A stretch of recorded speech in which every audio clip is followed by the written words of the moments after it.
अच्छे लोगों के साथ बुरा क्यों होता है ना। अब तक 4 सत्रों में आप लोगों का जो चर्चाएं हुई है, इनमें से भगवद गीता के जो 5 मुख्य विषय है, जिनमें से 2 का डिस्कशन हो चुका है। भगवद गीता में 5 विषय चर्चा के विषय, 5 विषयों का वर्णन है श्रीमद् भागवत गीता में। जीव, जीवात्मा, भगवान, प्रकृति, काल और कर्म, जिनमें से पिछले 4 सत्र में जीव और भगवान के विषय में आप लोग सुन चुके हैं। जीवात्मा और भगवान, प्रकृति की थोड़ा बहुत सुने। ठीक है, आज हम बाकी 3 विषयों पर आधारित, आज का जो विषय है 5 विषयों में से बाकी जो 3 विषय है, क्या क्या?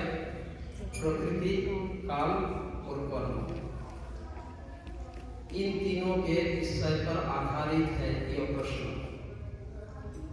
ये जो क्वेश्चन है, अच्छे लोगों के साथ बुरा क्यों होता है, इसका उत्तर जानना है तो ये 3 चीजों को समझना है, प्रकृति, काल और कर्म।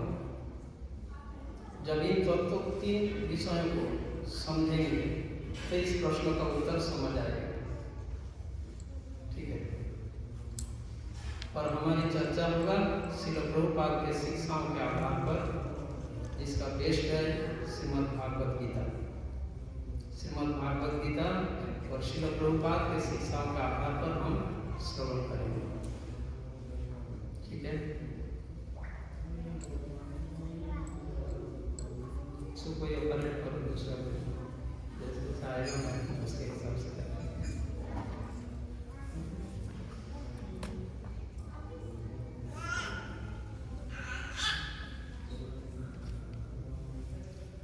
हम सुने हैं। कोई बात नहीं, बहुत बार हम सुन चुके हैं कि सब कुछ का मूल कारण भगवान है। जो कुछ संपन्न होता है, संगठित होता है, जो कुछ घटना घटित होता है, इन सभी का मूल कारण भगवान है। भगवान की इच्छा के बिना कुछ नहीं होता। ये बात हम सभी सुने हैं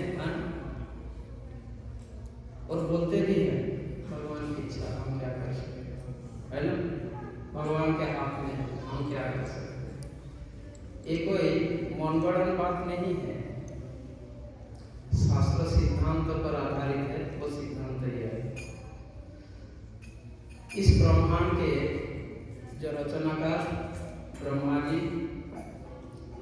जी अपनी स्तुति में भगवान के प्रति उन्होंने जो स्तुति किए हैं,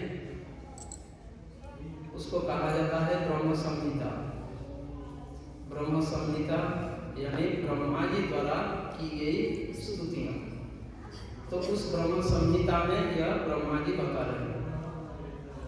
क्या श्लोक देखो, ईश्वर परम कृष्ण सच्चिदानंद विग्रह अनादिरादि गोविंद सर्व कारण, समस्त कारणों का परम कारण, सर्व कारण कारण। तो समस्त कारणों का परम कारण, मूल कारण कौन है? अनादिरादि गोविंद भगवान श्री कृष्ण। यह स्तुति में बताते हैं ब्रह्मा, जो इस ब्रह्मांड के रचना सृष्टि करता। अब अगर यह बात सत्य है तो हम ब्रह्मा जी की इस बात के अनुसार तो सब कुछ का कारण भगवान ही है, और शास्त्रों का यही सिद्धांत भी है। शास्त्रों में यही सिद्धांत दी गई, पर कुछ घटनाएं जब हम देखते हैं तब हम भ्रमित हो जाते हैं। इस सिद्धांत से हम मैच नहीं कर पाते और हमें भगवान पर भगवान सब कुछ का कारण भगवान। और ये भी हम सुने हैं कि भगवान समस्त जीवों के हितैषी है ना। भगवान समस्त जीवों के हितैषी कल्याणकारी है, सभी में समभाव रखने वाला है। और ये बात स्वयं भगवान ने कहा है गीता, समोहम सर्वभूतेषु न देशस्ति न प्रिय, मैं सभी के प्रति समभाव रखने वाला हूँ। तो जब इस प्रकार के शास्त्रों के सिद्धांत हम सुनते हैं, पढ़ते हैं और हम कंफ्यूज हो जाते हैं, भ्रमित हो जाते हैं कि अगर यही सच है तो हमें लगने लग भगवान पर डाउट आने लगता है, संशय आने लगता है भगवान के ऊपर। और संसार में इस प्रकार बहुत से लोग 99.9% लोग इसी उलझन में उलझे हुए हैं और भगवान पर डाउट कर रहे हैं, करते हैं 99.9% लोग। अब हम कुछ घटना देखेंगे जिसके कारण मैं यह बात बताया, तो हम इस प्रकार घटना से हम भ्रमित होते हैं, शास्त्र सिद्धांत से मैच नहीं होता और भगवान पर डाउट आ जाता है। देखो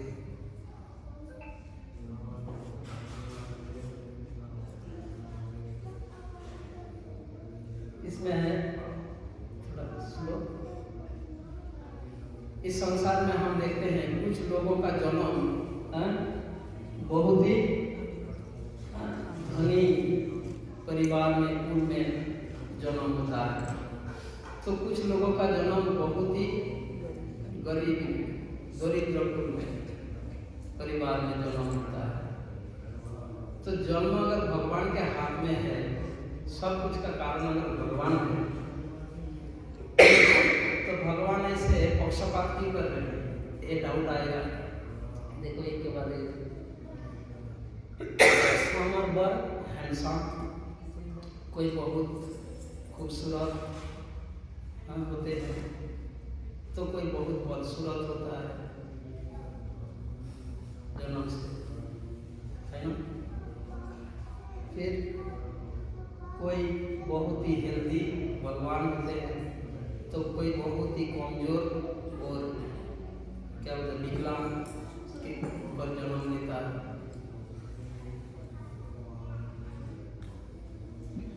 कोई जन्म से कोई किसी को धनी पिता माता मिलता है, तो कोई किसी को गरीब पिता माता के घर में जन्म होता है।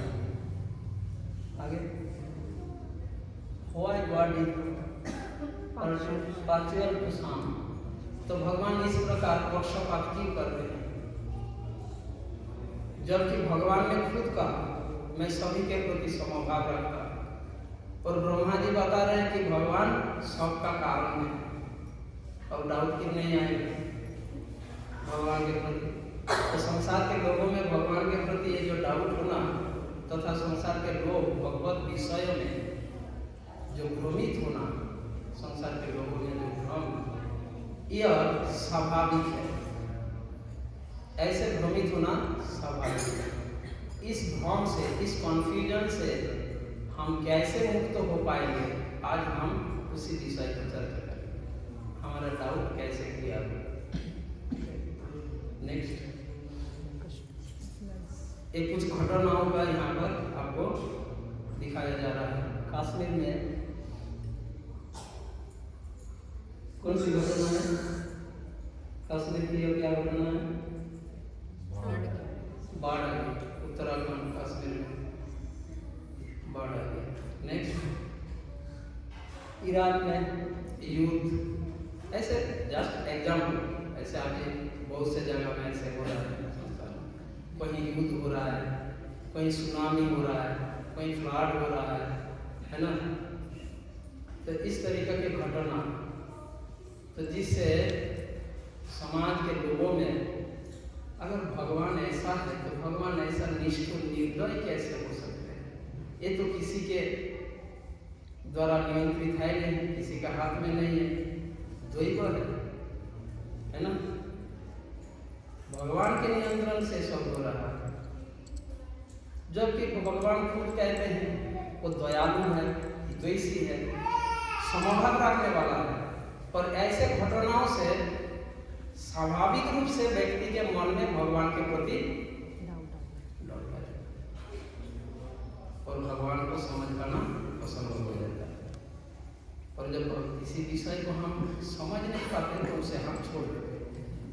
ये हमारा स्वभाव है। जो हमारे समझ में नहीं आता उसको हम अवॉइड कर देते हैं, हम उसको टाल देते हैं। तो आज के संसार के लोग इसी कारण भगवान से दूर हैं। रीजन यह है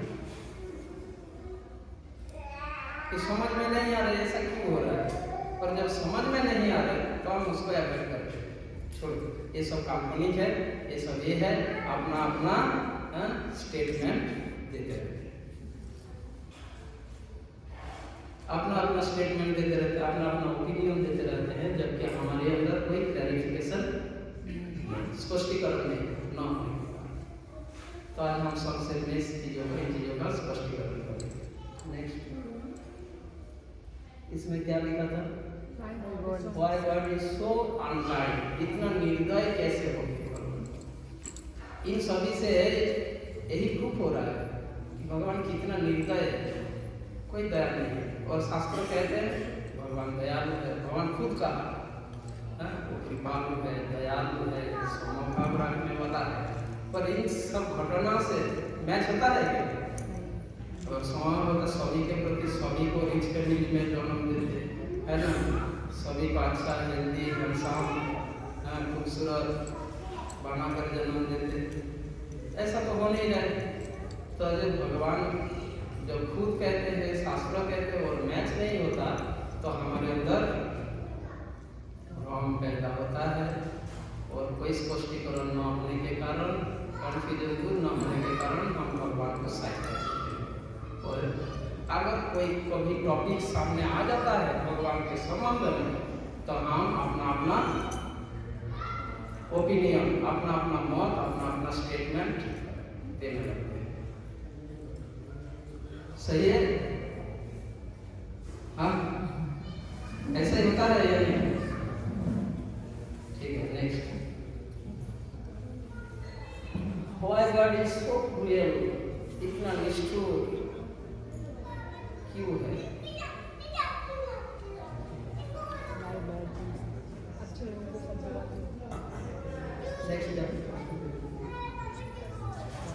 तो इसका कारण यानी ये जो कन्फ्यूजन, ये भ्रम तथा इन विषयों का, ये हमारे जो डाउट, जो संशय, जो शंका है, जो डाउट है और ये जो कन्फ्यूजन है, इसका स्पष्टीकरण मैंने पहले बताया। इस प्रश्न का उत्तर तब समझ आएगा जब हम ये तीन विषयों को समझेंगे। क्या क्या?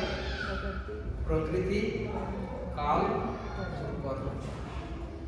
तो यहाँ पर जिन जिन उदाहरण, घटनाओं का आपको दिखाया गया, इसके पीछे क्या कारण, कर्म बताया जा रहा है। इसका कारण है हमारा कर्म। कैसे? अगर हमारा कर्म कारण है तो भगवान शास्त्र के इन सिद्धांतों के साथ फिर कैसे मैच करें? उत्तर दो प्रकार के हो रहे हैं।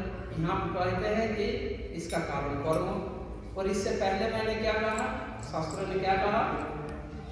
सब कुछ का कारण भगवान।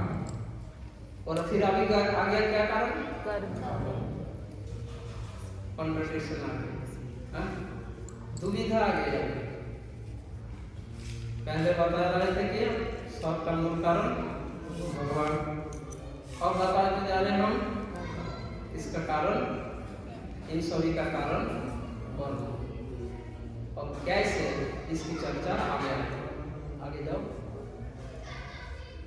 Activity perform under the modes of material nature under the influence of time. तो ये जो कर्म संपन्न होता है, कर्म काल और प्रकृति के अधीन होता है। काल और प्रकृति के नियंत्रण में कर्म संपन्न होता है, संगठित होता है। कैसे, आगे हम इसका स्पष्टीकरण है। ये ऑलरेडी मैंने बता दिया। भगवत गीता में ये 5 मुख्य विषय है। श्रीमद् भागवत गीता जो है, जिसमें भगवान श्री कृष्ण इन 5 विषयों का एक्सप्लेन करते हैं। और ये जो 5 विषय है, सोल यानी जीवात्मा, गॉड भगवान, तीसरा नेचर प्रकृति, टाइम समय या काल, और 5वां है कर्म, जीव ईश्वर प्रकृति काल और कर्म।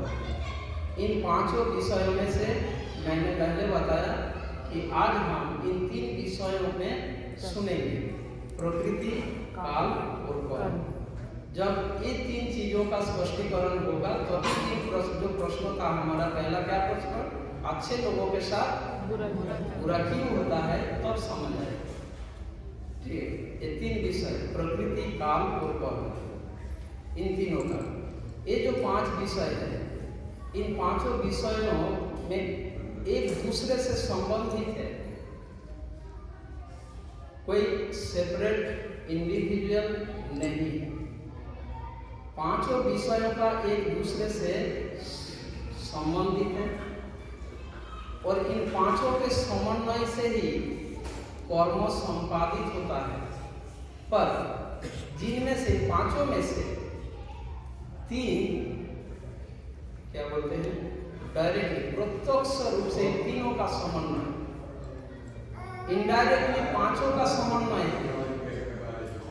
जो भी संपन्न होता है, संगठित होता है, इन सभी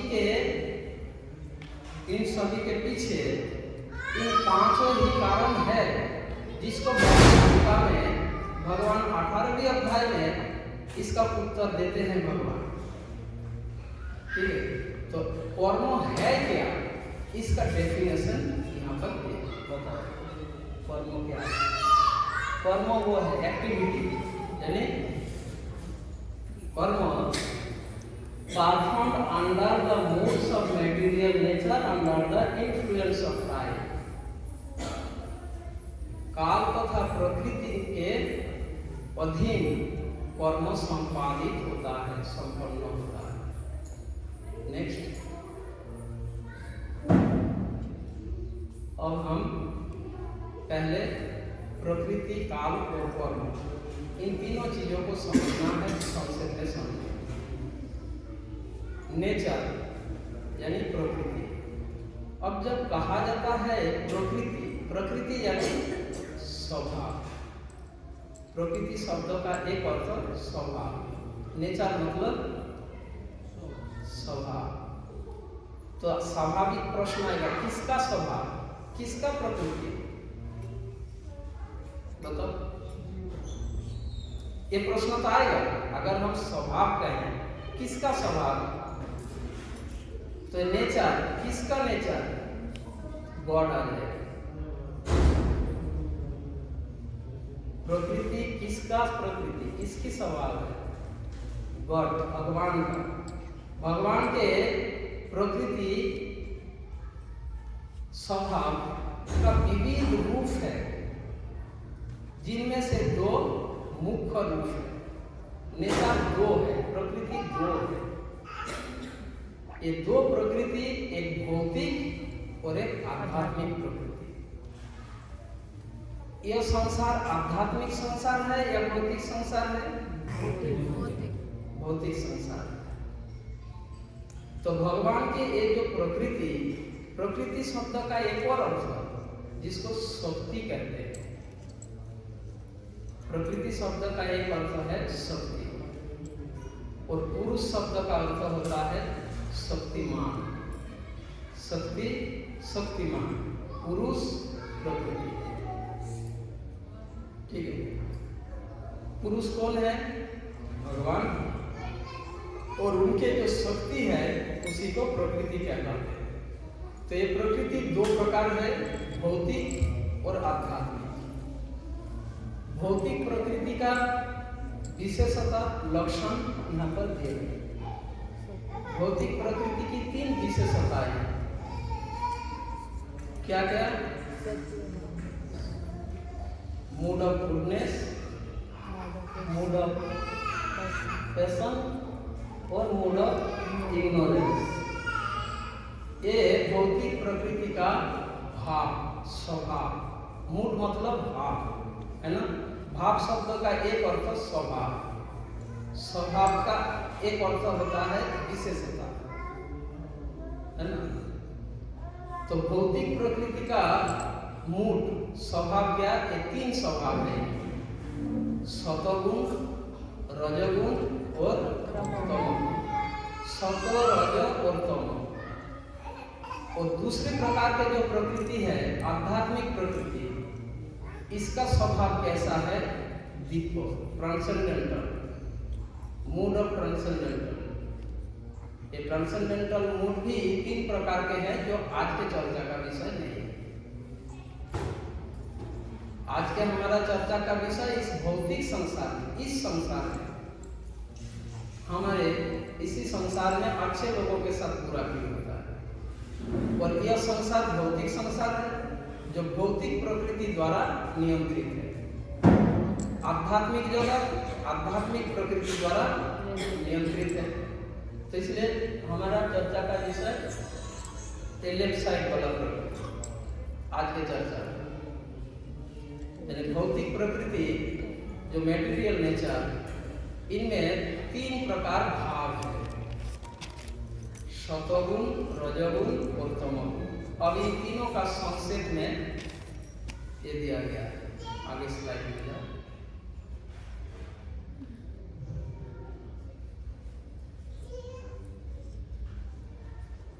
चलो, शायद आपकी स्लाइड में नहीं है,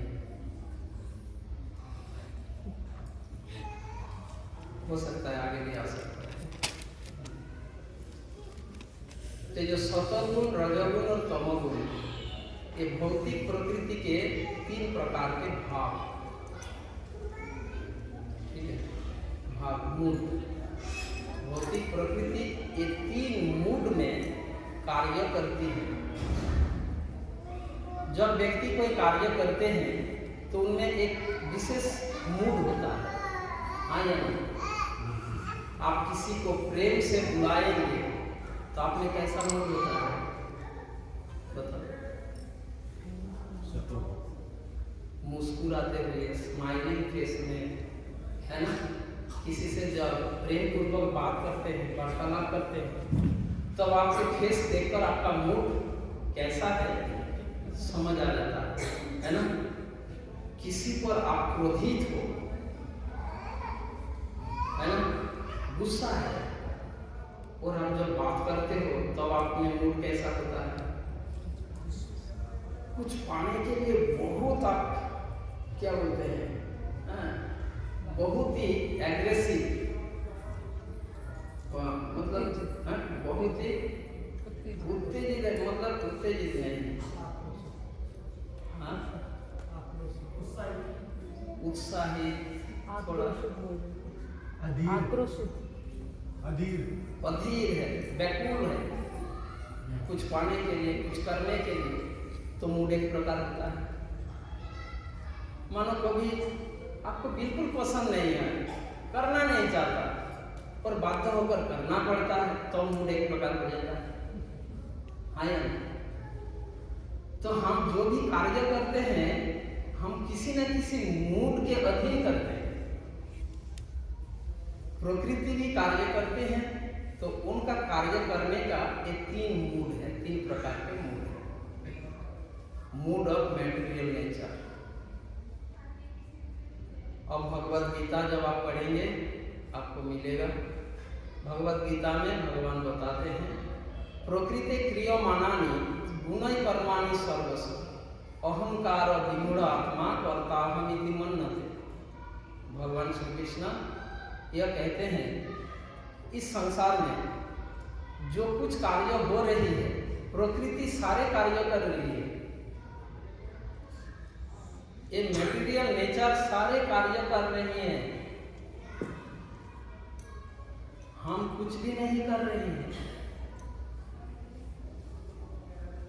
हमसे कुछ भी कार्य नहीं हो रहा है, सारे कार्य कौन करते हैं?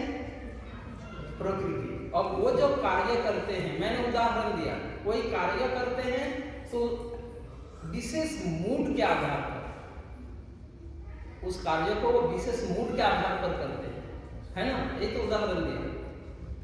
गुस्से में कोई कार्य कर रहे हो, प्रेम पूर्वक कर रहे हो, न चाहते हुए कर रहे हो, तो मूड अलग अलग हो जाता है। प्रकृति भी सारे कार्य प्रकृति कर रही है, यह सिद्धांत तो गीता में कहा। तो प्रकृति भी जब कार्य करती है, उनका भी ये 3 प्रकार के मूड है। किस किस को मेरे बात समझ आया? समझ आ रहे? नहीं? अरे अगर आपसे रिस्पॉन्ड ना मिले तो मुझे प्रोत्साहन नहीं मिलेगा बोलने का, है ना? मुझे बोलने का प्रोत्साहन मिलेगा जब आप लोगों से मुझे कुछ रिस्पॉन्ड मिलेगा। मतलब रिस्पॉन्ड को क्या बोलते हैं? समझते हैं? रिस्पॉन्ड प्रतिक्रिया। प्रतिक्रिया।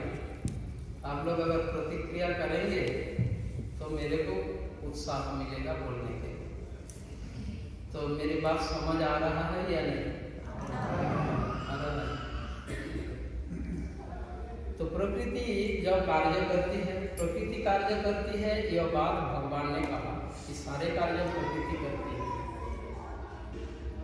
इसका स्पष्टीकरण मैं 2 मिनट में करूंगा। इससे जानना, स्पष्टीकरण होना आवश्यक है, तब आगे की बात समझ आएगी। तो प्रकृति सारे कार्य करती है, और मैंने कहा जब कोई कार्य करते हैं तो किसी ना किसी एक विशेष मूड होता है। प्रकृति अगर कार्य कर रही है तो उनमें भी मूड होगा। वो कैसा कैसा मूड है ये यहाँ पर पता है। एक मूड होता है सत्वगुण, दूसरा मूड होता है रजोगुण, और तीसरा मूड होता है तमोगुण। अब मैं एक उदाहरण से इस बात को आपको समझाने के प्रयास करूँ। प्रकृति सारे कार्य करती है, यह सुनते ही हमारे मन में बहुत से प्रश्न आ गया। कैसे?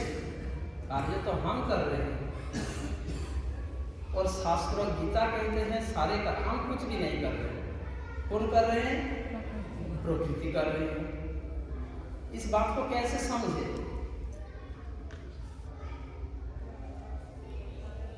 आप यहां पर आए, आप आए या प्रकृति आए?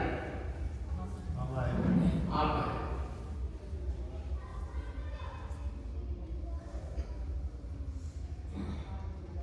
प्रकृति कार्य करती है, हम नहीं करते। और भगवान गीता में जो कहा, आपका यह आना, आपके यहाँ पर बैठना, आपका यहाँ पर सुनना, मेरा यहाँ पर आना, बोलना, ये सब प्रकृति कर रही है। गीता में भगवान कह रहे हैं ये हम नहीं कर रहे हैं। ये कैसे समझे आप इस बात को? बताइए।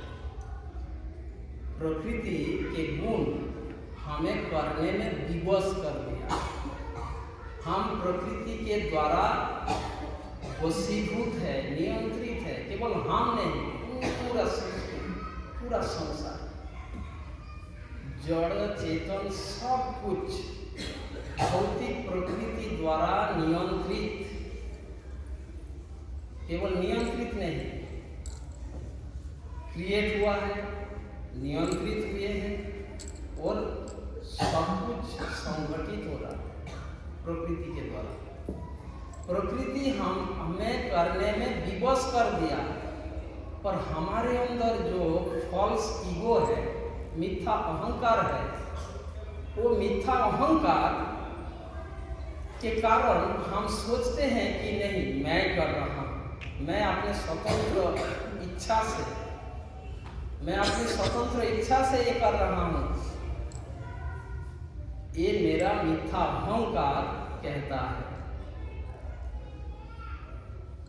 ठीक है, देखो मैं थोड़ा समझाता हूँ।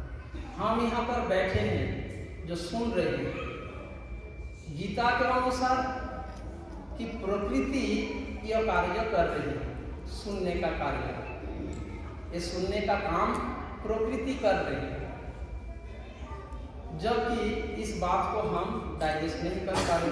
मैं खुद सुन रहा हूँ और बोल रहे हैं कि प्रकृति खुद सुन रही है, ये सुनने का कार्य प्रकृति कर रही है। कैसे? ये सुनने में हम विवश हो गए, हम सुन रहे हैं और ये सुनने में हम विवश है, बाध्य है। और कब बाध्य होते हैं सुनने में, कब हम सुनने चाहकर भी नहीं सुन पाते, वो प्रकृति के नियंत्रण में होता है। जैसे कि जब तक हमारे अंदर ये जो 3 गुण, एक बात, संपूर्ण संसार प्रकृति द्वारा सृष्टि निर्मित, हमारा यह शरीर भी प्रकृति द्वारा निर्मित। यह शरीर जो तत्वों से निर्मित है, क्या क्या, मिट्टी, जल, अग्नि, वायु, आकाश, मन, बुद्धि, अहंकार, इन 8 तत्वों से जीवों का भौतिक शरीर निर्मित है, स्थूल शरीर। जीवों के जो हमारे जो शरीर है, यह शरीर का निर्माण, उत्पत्ति इन 8 तत्वों से हुआ है। मिट्टी, जल, अग्नि, वायु, आकाश, मन, बुद्धि, अहंकार। भूमिरापो नलो वायु खम मनो बुद्धि एव च अहंकार इति अंगे भिन्ना प्रकृति अष्टधा। ये 8 तत्व से ये सारे सृष्टि हुआ है सब जीवों के, चाहे मेरा मनुष्य शरीर हो, शेर का हो, गाय का हो, किसी का भी हो। ठीक है, केवल सृष्टि ही नहीं, प्रकृति द्वारा नियंत्रित भी हो रही है। और प्रकृति का कार्य मैंने बताया 3 मूड में होता है, सतो, रजो और तमो। ये सतो, रजो, तमो तीनों गुण हमारे अंदर है। ये 3 गुण द्वारा हम परिचालित हो रहे हैं, नियंत्रित हो रहे हैं।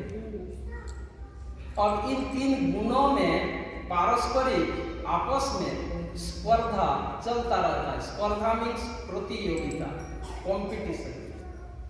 3 गुणों में परस्पर में कंपटीशन, निरंतर सदैव कंपटीशन हो रहा है।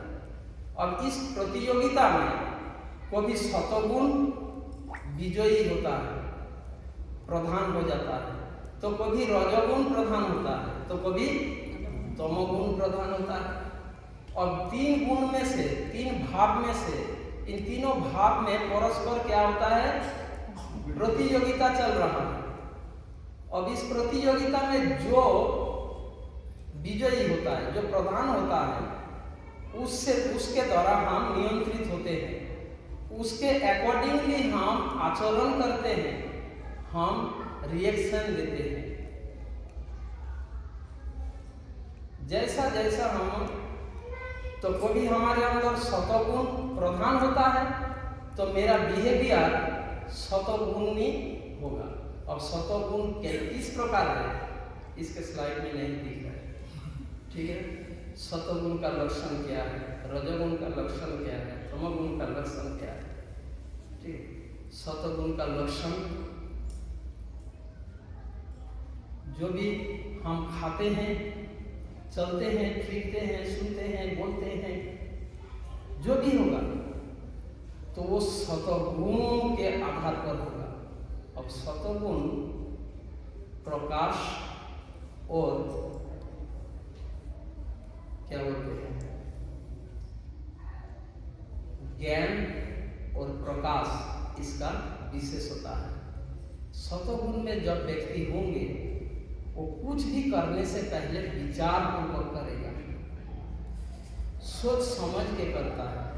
ये सतोगुण की विशेषता है, लक्षण, सिम्टम।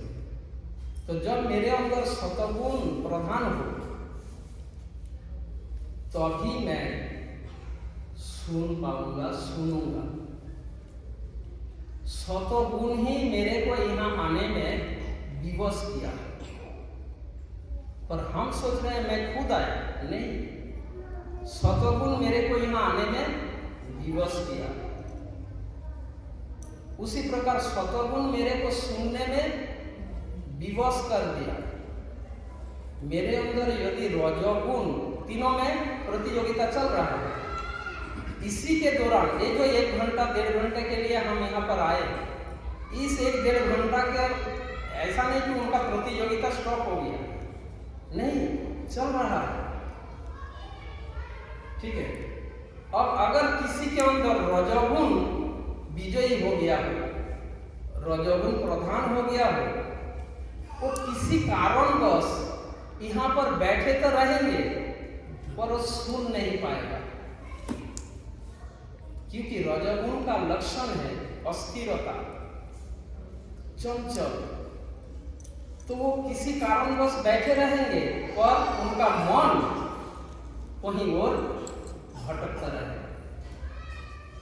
बैठाता है पर वो सुन नहीं सकता, रजोगुण उनको सुनने नहीं देगा, उनका मन अस्थिर हो जाएगा, चंचल हो जाएगा। हाँ, या तो वो शिष्टाचार के डर से वो बैठा रहेगा, समझे? आप यहाँ पर बैठे रहेंगे शिष्टाचार के डर से, शिष्टाचार, उठ के जाऊंगा, अच्छा नहीं लगेगा, लोग क्या कहेंगे, समझे? या कोई रजोगुण के कारण आए हो, शिष्टाचार के कारण आना नहीं चाहते थे, अरे फोन आया, बोला नहीं आऊंगा तो अच्छा नहीं लगेगा, चलो जाके आते हैं, वाक्य। और यहाँ बैठने के बाद में अगर रजोगुण बढ़ जाए ना, वो विजयी हो जाए, बैठे तो रहेंगे किसी कारणवश पर वो सुन नहीं पाएगा, उनका मन कहीं और भटकता रहेगा। और यदि तमोगुण विजयी हो जाए तो क्या होगा? तमोगुण हमें विवश कर देंगे, उठकर भी नहीं जान सकते, अच्छा नहीं लगेगा, है ना? लज्जा या झिझकता या शिष्टाचार आदि के कारण उठेगा तो नहीं, बैठे रहेंगे, पर तमोगुण अगर आप बढ़ गया उसमें तो वो चाह कर भी नहीं सुन पाएगा। अब बताओ, जैसे तमोगुण बढ़ गया तो सो गया, नींद आ गई, तो आप सोया या आपको सोने में बाध्य किया, आपको सोने में विवश कर दिया, आपको विचलित अस्थिर होने में विवश कर दिया और आपको सुनने में विवश कर दिया। अब बताओ कार्य कौन कर रहे हैं? प्रकृति के गुण कार्य करते हैं, और वो जो कार्य करते हैं उनका एक 3 मूड होता है, या तो सतोगुण, या तो रजोगुण, या तो तमोगुण। और इससे के पहले हमने यही पढ़ा, जो कार्य होता है वो काल और मूड ऑफ नेचर के नियंत्रण, मूड ऑफ नेचर के नियंत्रण में समझ आ गया। अब काल के नियंत्रण में होता है, ये कैसे समझे? आगे जाओ।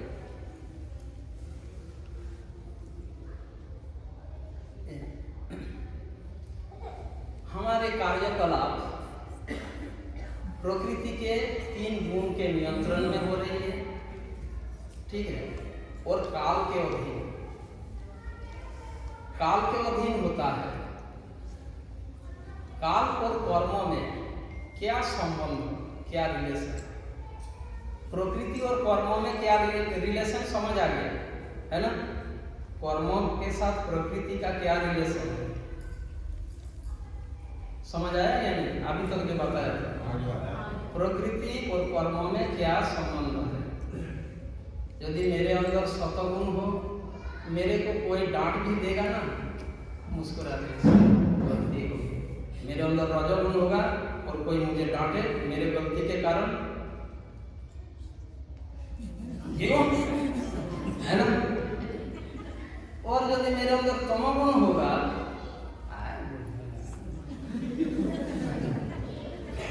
भैंस की तरह कोई परवाह नहीं। अब देखो, ये जो हम रिएक्शन दे रहे हैं, ऐसा रिएक्शन देने में कौन बाध्य कर रहे हैं? प्रकृति की गुण, प्रकृति। ठीक है, तो कर्म और प्रकृति के पारस्परिक संबंध समझ रहे। अब कर्म और काल में पारस्परिक संबंध। कर्म और काल, काल यानी टाइम, समय। ये काल भगवान का ही एक रूप है। इस रूप में भगवान सब कुछ हरण कर लेते हैं। भौतिक जगत में काल रूप में भगवान सब कुछ हरण कर लेते हैं, छीन लेते हैं। कैसे? ये 6 प्रकार से काल और कर्म में संबंध है। ये 6 परिवर्तन को अगर आप देखेंगे, ये 6 प्रकार परिवर्तन हो रहा है हर कार्य में। प्रत्येक कार्यों के साथ ये 6 प्रकार परिवर्तन दिखेगा।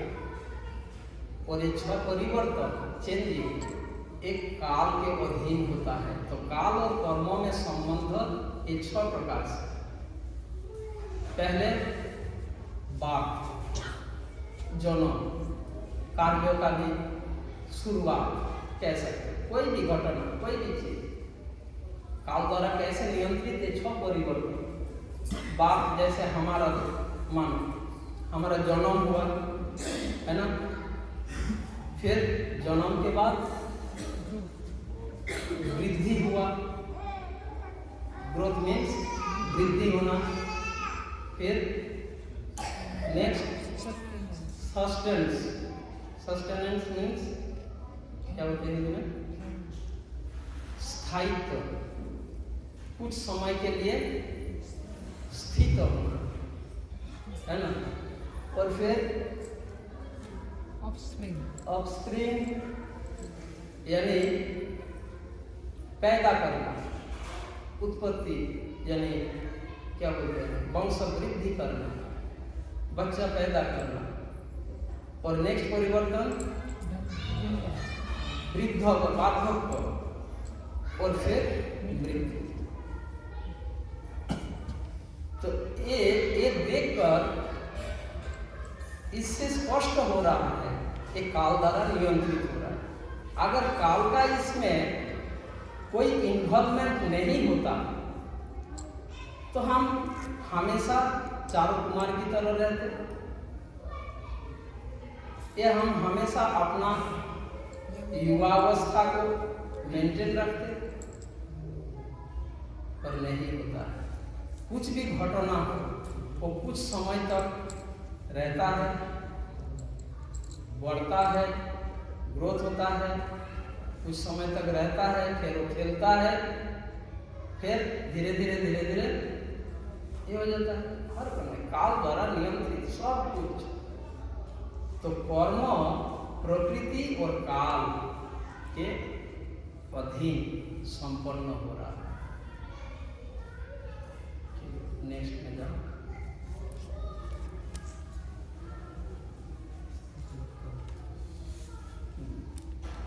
साइकिल ऑफ कर्म,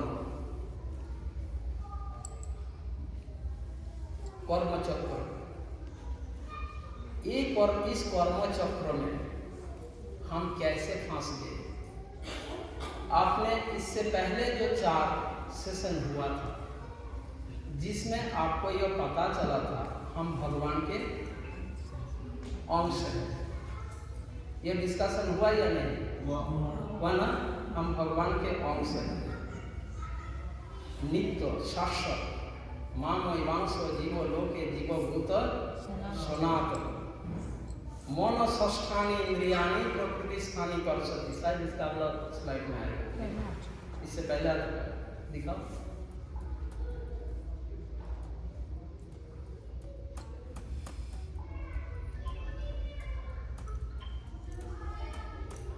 नहीं, इसके बाद आएगा मेरे सबसे पहले।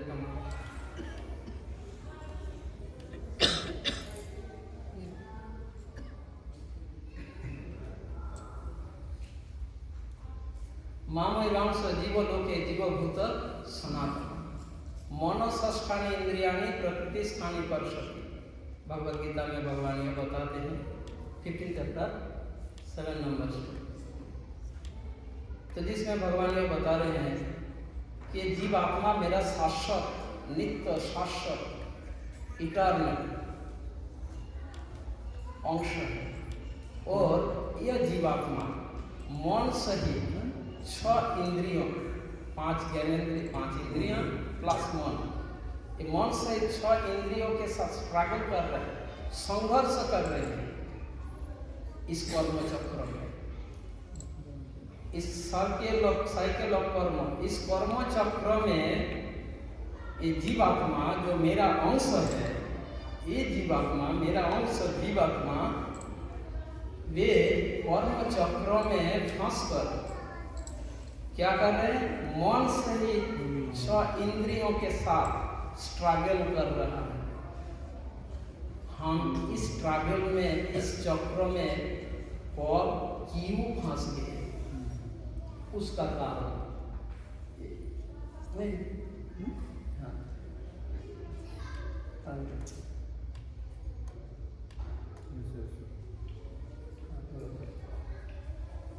यहाँ पर वो कारण बताया।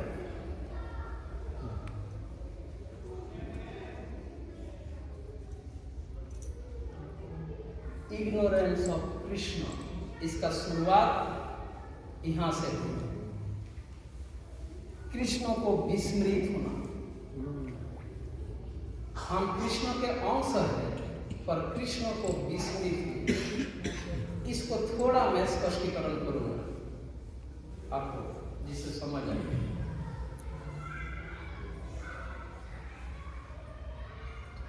ये कृष्ण विस्मृति का मतलब क्या है? मैं एक भौतिक उदाहरण दूं जिससे यह बात समझ आए। प्रत्येक देश में राजा या सरकार है, आइए ना, होते हैं, और सरकार या राजा का कानून भी होते हैं, है ना। अब कानून में यह निर्धारित है, कानून में निर्देशित है कि यह कार्य यह वस्तु का अधिकार राजा का है। अगर कोई नागरिक उस वस्तु पर अपना स्वामित्व जताना चाहे तो उस नागरिक को क्या कहा जाएगा? क्रिमिनल। क्या कहा जाएगा? अगर यह राजा का है, सरकार का है, और कोई नागरिक अगर उस पर अपना प्रभुत्व जताना चाहे, अपना स्वामित्व जताना चाहे, तो वो नागरिक, वह व्यक्ति क्रिमिनल कहलाएंगे, हाँ या ना। और क्रिमिनल अगर वो बन गया तो क्या उनको स्वागत करेंगे राजा? क्या करेंगे? दंडित करेंगे। क्या उनको सम्मानित करेंगे या दंडित करेंगे? दंडित करेंगे, है ना। अब देखो भगवान का कानून, भगवान ने कहा भोक्ताराम योग्य तपसा सर्वलोक महेश्वरम सुहृदाम सर्वभूतानां ज्ञातमाम शांति विच्छि। Bhagavad Gita 5 chapter 29 number. भगवान ये बताते हैं मैं सब कुछ का भोक्ता हूँ, भोग करने वाला, एंजॉय करने वाला। Only one I am the enjoyer. ठीक है, यह भगवान का कानून है।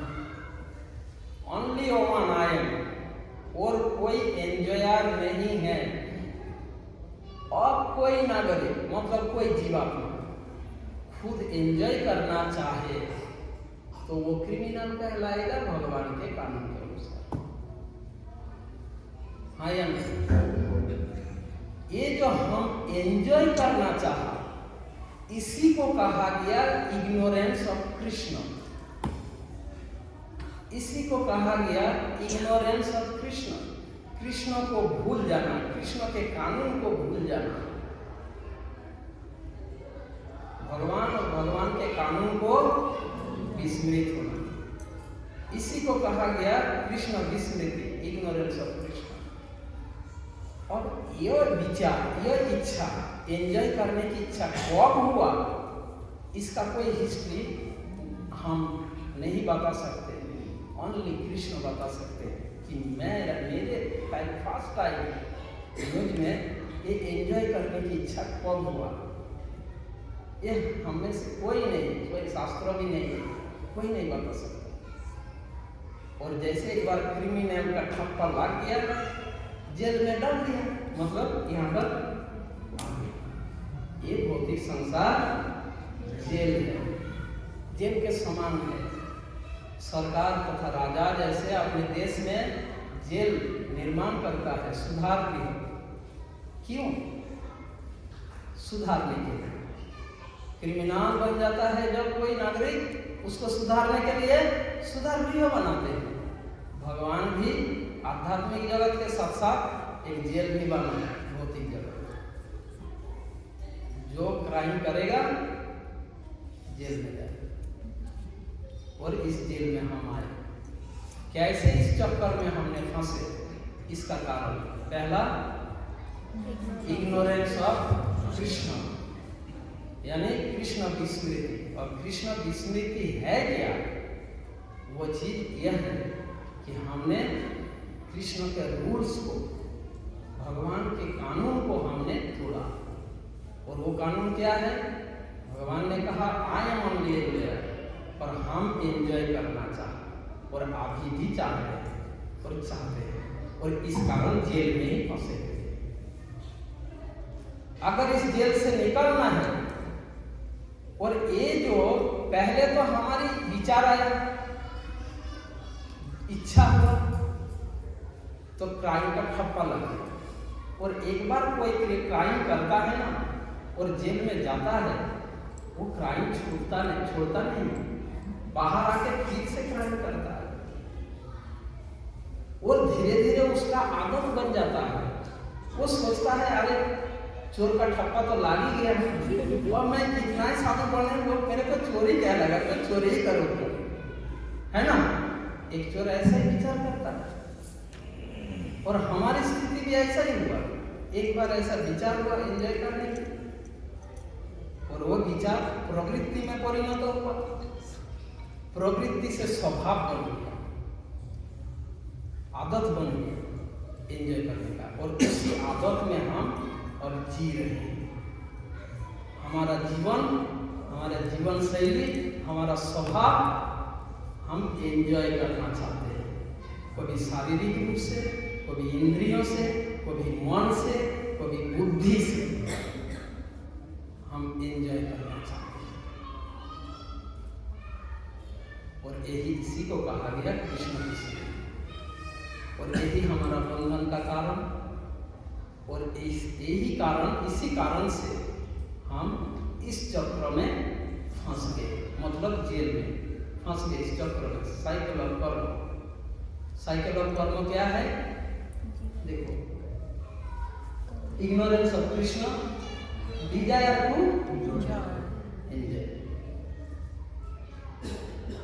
एंजॉय करने की जो इच्छा, यही कृष्ण विस्मृति का परिणाम। एंजॉय करने की इच्छा क्यों हुआ? कानून को भूल गया। एक नागरिक कोई गलत कोई अपराध कर रहे हैं, मतलब वो कानून को भूल गया, और इस कारण उन्होंने अपराध किया, यानी डिजायर टू एंजॉय करने की इच्छा। फिर और इसके कारण भगवान ने कहा अच्छा मैं तो एंजॉय हूँ, तुम एंजॉय करना चाहते हो, जाओ। और हमें यह भौतिक शरीर मिला, यहाँ पर आना पड़ा, और यहाँ पे हमें भौतिक शरीर मिला। पहले हमारा भौतिक शरीर नहीं थी, आध्यात्मिक शरीर था, और यहाँ पर आके भौतिक शरीर मिला। फिर आइडेंटिटी विद बॉडी। अब जब जैसे भौतिक शरीर मिला, उस भौतिक शरीर से हम पहचान करने लगे। अपना पहचान, असली पहचान भूल गए। पहले कृष्ण को भूले, खुद एंजॉय करना चाहा, भौतिक शरीर मिले और भौतिक शरीर से पहचान करने लगे। फिर भौतिक शरीर से हम एंजॉय करना चाहा, desire to enjoy in body, इस भौतिक शरीर में हम एंजॉय करना चाहा, और एक्शन टू गेट एंजॉय, हम एंजॉयमेंट के लिए एक्शन कर्म करने लगे, और वही कर्म हम चक्र में, कर्म चक्र में फंस गए। तो इससे यह स्पष्ट हुआ कि अगर हमें इस चक्र से बाहर आना है तो हमारा जो स्वभाव बन चुका है, कौन सा स्वभाव? एंजॉय करने का, इस स्वभाव को बदलना होगा। इस स्वभाव को बदलना होगा। कैसे? ये मैं लास्ट में बताऊंगा, आगे स्लाइड में। अब ऐसे कर्म चक्र में फंसे जो साइकिल आपने देखा, कृष्ण विस्मृति मतलब कृष्ण के निर्देश को भूल जाना। कृष्ण का निर्देश क्या था? मैं एकमात्र एंजॉयर हूं, और जब हम एंजॉय करना चाहें मतलब कृष्ण को विस्मृत हो, फिर डिजायर आया एंजॉय करने का, और उस कारण हमें भौतिक शरीर मिला। भौतिक शरीर से अपना पहचान करने लगे, और फिर भौतिक शरीर में हम एंजॉय करना चाहा, और फिर हम एक्शन लिया, एंजॉय करने के लिए एक्शन लिया। तो ये जो कर्म चक्र में हम फंसे, इस कर्म चक्र में फंसकर ये सिचुएशन कैसा है? कर्म चक्र में जब जीवात्मा फंस गए, बंध गए, तब जीवात्मा का सिचुएशन, परिस्थिति किस प्रकार है वो इस श्लोक में बताया गया। नहीं कश्चित् क्षणमपि यातु तिष्ठति अकर्मकृत् कार्यते ही, गलत नहीं है, ये फ्रंट का प्रॉब्लम है। कार्यते ही अवश्य कर्म सर्व प्रकृतिर यही गुण, फ्रंट का प्रॉब्लम। नहीं कश्चित् क्षणमपि यातु तिष्ठति अकर्मकृत्, everyone is forced to act helplessly, विवश होकर, हेल्पलेस मतलब विवश होकर, विवश होकर प्रत्येक जीवात्मा विवश होकर, असहाय बनकर, फोर्स टू एक्ट हेल्पलेस, कर्म करने में वो बाध्य हो रहे। ये परिस्थिति जो मैं कुछ समय पहले आपको उदाहरण दिया, यहाँ पर आए, बैठे, सुने, कैसा विवश कर दिया प्रकृति की गुण। प्रकृति की गुण हमें किस प्रकार विवश करती है? The qualities he has acquired, according to qualities he has acquired from the moods of material nature. Therefore, no one can refrain from doing something, not even for a moment. एक क्षण भर के लिए भी कोई कर्म किए बिना नहीं रह सकता। कर्म कर किए बिना एक क्षण भर के लिए भी कोई, देखो ये चुपचाप बैठिए, कुछ कर रही है। कर्म किए बिना कोई भी क्षण भर के लिए नहीं रह सकता। जैसे इस सर्कल में कोई फंसेगा तो कुछ ना कुछ एक्सटर्नली या इंटरनली वो कुछ ना कुछ करते रहे। प्रकृति की गुण विवश कर, कर्म करना ही पड़ेगा, या तो आंतरिक रूप से या बाह्य रूप से। एक क्षण भर के लिए भी कोई इससे दूर नहीं रह सकता। यह परिस्थिति इस सिचुएशन में फंस गई है। कर्म सर्कल में फंसने का सिचुएशन कैसा है वो वर्णन है। जब जीवात्मा कर्म चक्र में फंस जाता है तो उसका परिस्थिति कैसा होता है? क्षण भर के लिए भी वो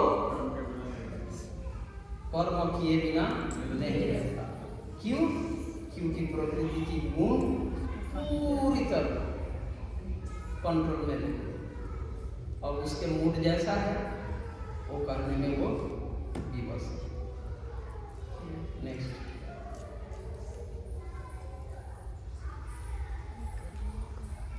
तो प्रकृति काल हो गया। अब कर्म, मैंने बताया 3 चीजों को हम समझेंगे संक्षेप में। प्रकृति को थोड़ा समझा है, काल के विषय में थोड़ा बताया, और कर्म के विषय में। अब एक कर्म,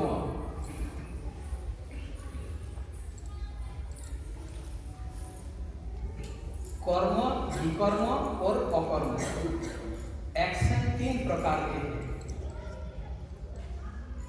एक्शन, कार्य 3 प्रकार के। कभी कभी कर्म शब्द को कार्य के लिए प्रयोग होता है, कभी कभी कर्म शब्द ऑब्जेक्ट के लिए भी प्रयोग होता है। तो इसलिए शास्त्र पढ़ते समय बहुत कन्फ्यूजन आ जाता है, आपको ध्यान से सुनना होगा। कार्य, एक्शन मीन्स कार्य, एक्शन 3 प्रकार के हैं, कर्म, विकर्म और अकर्म। कर्म को सकर्म भी कहा जाता है शास्त्र में। सकर्म बोलते हैं, विकर्म बोलते हैं और अकर्म बोलते हैं। सकर्म या कर्म एक ही है। अब ये सब यहाँ पर क्या लिखा है? कर्म लिखा है, विकर्म, कर्म और अकर्म। विकर्म उन एक्शन, उन कार्य को कहा जाता है जो शास्त्र के विरुद्ध है।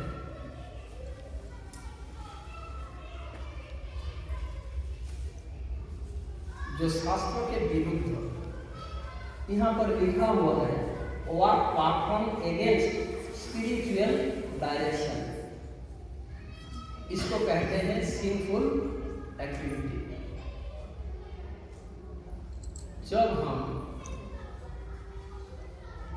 शब्दों द्वारा या एक्शन द्वारा शास्त्र विरुद्ध कुछ करते हैं, वो पाप कहलाते हैं, वो सिंफुल एक्टिविटी का के अंदर आता है। जो कुछ शास्त्र में निर्देशित, शास्त्र के नियमों का, निर्देशों का उल्लंघन करते हुए जो कार्य, उसको विकर्म कहते हैं, इसको पाप कर्म कहते हैं।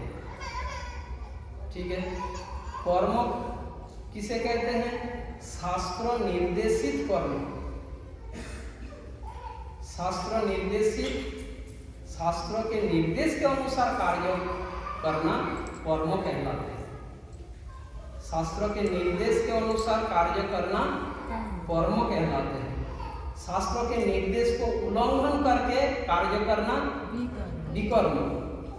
और भगवान के प्रसन्नता के लिए शास्त्र के निर्देश के अनुसार कार्य करना, उसको अकर्म कहलाता है। भगवान के प्रसन्नता के लिए शास्त्र के निर्देश के अनुसार कार्य करना, वो है अकर्म। शास्त्र उल्लंघन विकर्म, और शास्त्र के अनुसार कार्य करना कर्म। ठीक है, तो ये 3 प्रकार के एक्शन है, कार्य है, और इन तीनों का परिणाम भी अलग अलग है। देखो अगला स्लाइड, लॉज ऑफ कर्म। अच्छा, इस स्लाइड में ये है। अब जब कोई एक्शन, कार्य होता है, तो कार्य का परिणाम भी होता है, प्रतिक्रिया होता है। मॉडर्न साइंस भी यह सिद्धांत तो बताते हैं, भगवत गीता बताते तो है, वैदिक साहित्य तो मैं तो बताया गया, मॉडर्न साइंस भी बताया, every action has equal and opposite reaction. प्रत्येक क्रिया, कार्य का समान और विपरीत प्रतिक्रिया। तो the action produces a reaction in future but a new situation in the world of matter according to the quality of the initial act. This is called कर्मफल। इसको कर्मफल या कर्म के प्रतिक्रिया कहते हैं। जब हम कोई एक्शन लेते हैं, कार्य करते हैं, उन कार्य एक प्रतिक्रिया उत्पन्न करते हैं। वो प्रतिक्रिया हमें अगला जन्म सूचित करते हैं। हमारा अगला जन्म कैसा होगा उस प्रतिक्रिया के आधार पर निर्धारित होता है। उस कर्मों के आधार पर जो प्रतिक्रिया उत्पन्न होता है, वही प्रतिक्रिया, वही रिएक्शन हमारी अगला जन्म को निर्धारित करते हैं, सूचित करते हैं। अब देखिए एक्ट्स ऑफ वायलेंस। अभी अभी हमने विकर्म के बारे में, यहाँ पर विकर्म और कर्म दो चार्ट दिया गया। विकर्म यानी पाप कर्म, जो शास्त्र उल्लंघन करते हुए जो कार्य होता है उसको विकर्म। आपको भूख लग रहा है, आपको भोजन करना है, तो भोजन करना जो एक्शन, अगर आप शास्त्र के नियम के अनुसार भोजन करोगे तो क्या होगा? वो भोजन कार्य क्या होगा? कर्म होगा। अगर शास्त्र के निर्देश को उल्लंघन करके, परवाह किए बिना अपने मर्जी से भोजन करोगे तो क्या होगा? विकर्म होगा। और भगवान के प्रसन्नता के लिए शास्त्र के निर्देश के अनुसार भोजन करोगे तो होगा अकर्म। ठीक है, अपने मर्जी से भूख लगा, जो मिला, जो रुचिया वो खा लिया। शास्त्रों में भोजन के लिए क्या निर्देश है?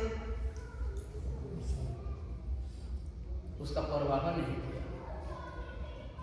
क्या निर्देश है? कौन बताए? कौन गीता पढ़ता है? यज्ञाशिष्टो शनो संत मुच्यन्ते सर्वकिल्बिषे भजन भुजन्ति तो अहं पापा ये पचन्ति आत्मकारिणः। भोजन के बारे में यह शास्त्र का निर्देश है। भूख लगता है, भोजन करना है। अब शास्त्र के अनुसार भोजन करोगे तो कर्म कहलाएगा। यानी शास्त्रों में निर्देश है क्या? यज्ञाशिष्ट, यज्ञों का जो शेष, जो बचा हुआ है वो भोजन करो। यज्ञ मतलब भगवान को अर्पित करना। भगवान को अर्पित करने के बाद जो बचेगा वो भोजन करो। मतलब क्या हुआ? भगवान को ऑफर करके भोजन करो। ये शास्त्र का निर्देश है। अगर ये किए बिना पकाया और खा लिया तो क्या हुआ? वो विकर्म हो गया। ठीक है। अब अकर्म, यही भोजन अकर्म कैसे होगा? भगवान की प्रसन्नता के लिए, भगवान के लिए कुकिंग करना, इस भाव से, इस बुद्धि से भगवान को भोजन कराना और फिर प्रसाद ग्रहण करना, ये हो जाएगा अकर्म। और एक और स्पष्ट उदाहरण देता हूँ। भूख लगा, क्या किया आपने? फुटपाथ में जाके चाउमीन बना, चाउमीन खा लिया। ये क्या हुआ? विकर्म। भूख लगा, आप अनाज खरीदा, सब्जी खरीदा, घर पे लाया, पकाया, भगवान को फल दिया, क्या हुआ? कर्म, है ना? और आप नियमित रूप से यह भोजन करने के लिए आप भगवान को फल दिया। यहाँ जब आप केवल प्रसाद ही भोजन करते हो, चाहे आपको भूख लगे या ना लगे, भगवान को आप भोग अर्पण करते हो, और वही प्रसाद आप जब भूख लगता है लेते हो तो वो होगा अकर्म।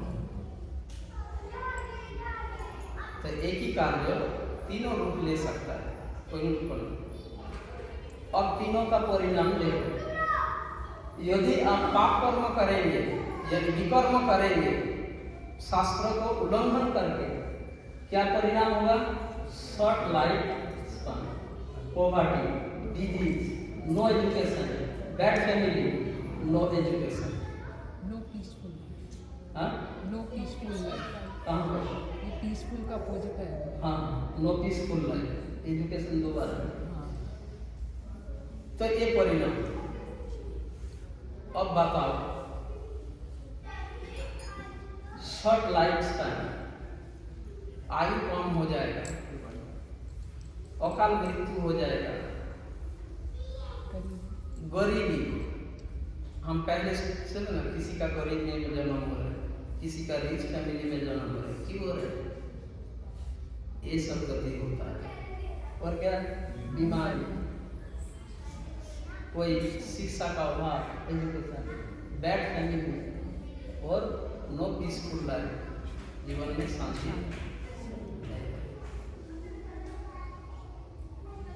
और यदि आप शास्त्रों के अकॉर्डिंग, शास्त्रों के अनुसार एक्शन लेंगे, कर्म करेंगे, कार्य करेंगे, long life span, good health, wealth, good family, intelligence और पीसफुल लाइफ। और हम जो देखते हैं या अच्छे व्यक्ति हैं, हमारा दृष्टिकोण क्या सही है? अच्छे लोगों के साथ बुरे हो रहे हैं, हमारी दृष्टिकोण, हमारा नजर क्या परफेक्ट है? हमें देखना होगा शास्त्रों की दृष्टि से। आगे जाओ, टाइम बहुत कम है। क्या टाइम हुआ? 9:11। और कितने समय में मेरे को फिनिश करना है? ठीक है, आगे जाओ। ये स्वकर्म आगे इसको लिस्ट कर दो। हाँ, और तीनों कर्मों का परिणाम देखो यहाँ पे चार्ट में दिया हुआ है। जो कर्म है, कर्म में सकर्म एक ही है, ठीक है। ये शास्त्र निर्देशित है, राइट चिन्ह दिया है। विकर्म शास्त्र का उल्लंघन और अकर्म शास्त्र निर्देशित। फिर नेक्स्ट, मीट फल, कर्म खुद के लिए करता है, विकर्म भी खुद के लिए करता है, अकर्म किसके लिए करेगा? कृष्ण के लिए, भगवान के लिए। मैंने बताया उदाहरण, मुझे भूख लागे ना लगे, भगवान को खिलाना है, भोग बनाना है, खिलाना है। ऐसा नहीं कि आपकी भूख नहीं है तो खाना नहीं बनाएंगे, भगवान का भोग नहीं बनाएंगे, और जब भूख लगेगा तब तो खाना बना के भगवान को दे के खाया, तो वो हो गया अपने लिए, तो हो गया कर्म, ठीक है। और नेक्स्ट, परिणाम, कर्मों का परिणाम आप स्वर्ग लोक में जाएंगे। यह शरीर त्यागने के बाद शास्त्र फॉलो करके कार्य करोगे तो शरीर त्यागने के बाद कहाँ जाओगे? स्वर्ग लोक में आपका गति होगा। वहाँ जाके देव शरीर में जन्म लोगे, स्वर्ग के निवासी बनोगे, और स्वर्ग लोक का सुविधाएं, फैसिलिटी हमारी इस पृथ्वी लोक से बहुत बहुत लाखों गुना अच्छा है। हमें यहाँ सुविधाओं के लिए इतना मेहनत करना पड़ता है, इतना खून पसीना एक करना पड़ता है, तब जाकर हमें एक फैसिलिटी मिलती है। अभी सर्दी आ रही है, अगर हीटर लगाना हो, कितना खून पसीना एक करके तब आप हीटर खरीदे। गर्मी के समय खून पसीना करके, मेहनत करके, पैसा कमा के एक एसी खरीदोगे, फिर मंथली इलेक्ट्रिसिटी बिल देना है, कितना मेहनत करना पड़ता है। स्वर्ग लोक में नेचर सीजन को ना गर्मी है ना सर्दी है, कोई एसी की जरूरत नहीं। ये तो एक फैसिलिटी बात है, ठीक है। वहाँ आपको अगर जूस पीने की इच्छा है, स्वर्ग लोक में अगर जूस पीने की इच्छा है, तब नदी जो बह रही है ना, आप केवल आपको सोचना है कौन सा जूस पियोगे, नदी का वो जल आपको वो जूस दे देंगे। मैंगो जूस पीना है, नदी का जल लो और मन में सोचो मेरे को मैंगो जूस पीना है, बस। जस्ट उदाहरण, वहाँ भूख प्यास द्वारा पीड़ित नहीं होता है स्वर्ग के अधिवासी। वो प्यास से पीड़ित नहीं है। आपको टॉयलेट नहीं जाना होगा, आपका पसीना नहीं निकलेगा, आपका यूरिन नहीं निकलेगा। कितना अच्छा बॉडी है, सोचो। इन सभी से हम कितना परेशान हो रहे हैं यहाँ पर इस पृथ्वी लोक में, है ना? और वहाँ पे सब कुछ नहीं है, बहुत फैसिलिटी है वहाँ पर, ठीक है। पर आज भौतिक जगत में, इस पृथ्वी लोक में कुछ स्वर्ग का हम नकल कर रहे हैं, क्या कॉपी कर रहे हैं। स्वर्ग लोक में, चलो आगे इतना डिटेल नहीं है तो नेक्स्ट टाइम करेंगे। विकर्म का परिणाम नरक। अब नरक का वर्णन आएगा, और अपरम का परिणाम आध्यात्मिक जगत, भगवत धाम। नेक्स्ट भगवत धाम का फैसिलिटी, अभी तो स्वर्ग लोक का फैसिलिटी सुना, तो ये तो इस भौतिक ब्रह्मांड का एक जगह है। पर आध्यात्मिक जगत, जो स्पिरिचुअल वर्ल्ड, जो भगवत धाम है, वहाँ का वर्णन ब्रह्मा जी बता रहे हैं। भगवान के धाम, आध्यात्मिक जगत कैसा है, कैसा है? चिंतामणि प्रकर सद्म सुकल्प वृक्ष लक्षावृतेषु सुरवीर विपालयन्तम लक्ष्मी सहस्र शत संभ्रम प्रमाणम गोविंदमादि पुरुषम तमाम। भगवान के धाम स्पिरिचुअल वर्ल्ड कैसा है? चिंतामणि प्रकर, प्रकर मीन्स स्वयं, मिट्टी। भगवान के धाम में जो मिट्टी है वो कैसी, वो कौन सी मिट्टी है? चिंतामणि। चिंतामणि, पारसमणि नाम सुना ना? पारसमणि सुना है ना नाम? जो लोहे में टच करने से सोना बन जाता है, उसको पारसमणि कहते हैं, स्पर्शमणि भी कहते हैं। भगवान के धाम स्पिरिचुअल वर्ल्ड जो है, वहाँ का जो मिट्टी है वो चिंतामणि। आपको केवल चिंतन सोचना है, हो जाएगा। आपको 5 स्टोरी बिल्डिंग चाहिए, बस सोचो, बन गया। समझे? नो ठेकेदार, नो इंजीनियर, कुछ जरूरत नहीं है, जस्ट आपको सोचना है मेरे को अभी एक 5 स्टार होटल चाहिए, तुरंत बन जाएगा। चिंतामणि। वहां का पेड़ पौधा कैसा है? कल्प वृक्ष, जो मांगोगे देगा, ठीक। चिंतामणि प्रकर सदमसु, वहां का घर मकान जितना बिल्डिंग है चिंतामणि का बना, कोई ठेकेदार इंजीनियर द्वारा निर्मित नहीं है, चिंतामणि से। चिंतामणि प्रकर सदमसु, कल्प वृक्ष, वृक्ष कल्प वृक्ष है, सारे पेड़ पौधा, ऐसा भगवत धाम का वर्णन। तो वहां पे जाओ, उसका परिणाम। नेक्स्ट सीन, ऑलरेडी मैं बता दिया। लव एनी थॉट, वर्ड और deed opposed to the laws of God is called sin. जो कुछ चिंतन, शब्द, वाणी या एक्शन, कार्य, जो कुछ भगवान के नियम के निर्देश के विरुद्ध है, वो पाप कहलाते हैं। नेक्स्ट, ये भी ऑलरेडी बता दिया। भूख लगा, डोंट, क्या लिखा है? भूख यार, जस्ट डू इट। भूख लगा, खा लो, मीट हो, मछली हो, अंडा हो, प्याज हो, लहसुन हो, जो भी, डोंट केयर। नेक्स्ट, ज्ञान नहीं, जस्ट डू इट। इच्छा होगा जुआ खेलने का, तो ये सब सिंफुल एक्टिविटी, ये 4 प्रकार के main sinful activity: meat eating, gambling, intoxication, नशा, और इलिसिट सेक्स, अवैध यौन संबंध। ये 4 प्रकार सिंफुल एक्टिविटी के अंतर्गत सारे पाप कर्म सम्मिलित है। ये 4 जो पाप कर्म है, ये 4 पाप कर्म में अगर कोई एक में भी लिप्त हो, समझे बात को, ध्यान से सुनो।